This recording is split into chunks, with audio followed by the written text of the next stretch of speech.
I'm saying, cough. I'm about to kufa chita, but I'm afraid of it. Yeah, man, them say one-on-one thing clash. You know whitewash, Baba? You're going to make out of a mesh munagu.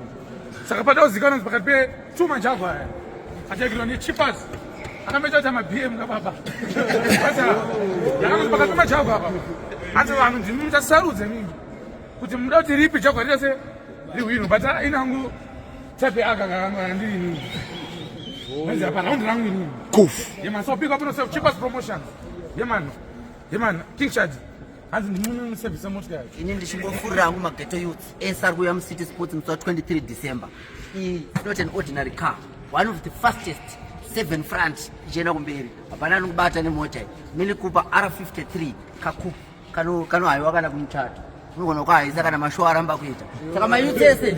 Uwese pa Mini Cooper. Ukwandi yazo ziyangu nezapo.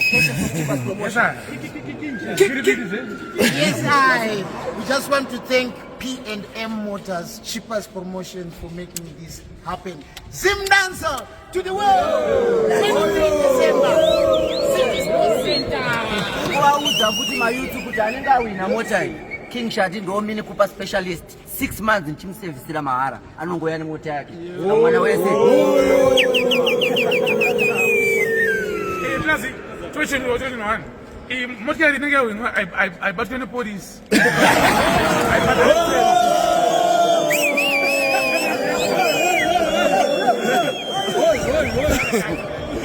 Yeah man then waru mecha Mini Cooper Moroka fila seki. Aka yecheki chayazge freno ke.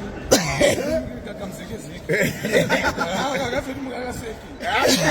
Sana mbona kama kumacheki. Aka kama keke baba. Aiwa, utazuma wewe. Aiwa. Kufunga mmozo ndiro ni.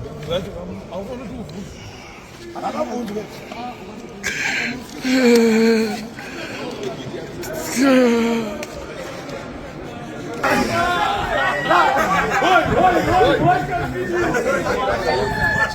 Aru challenge yani bana.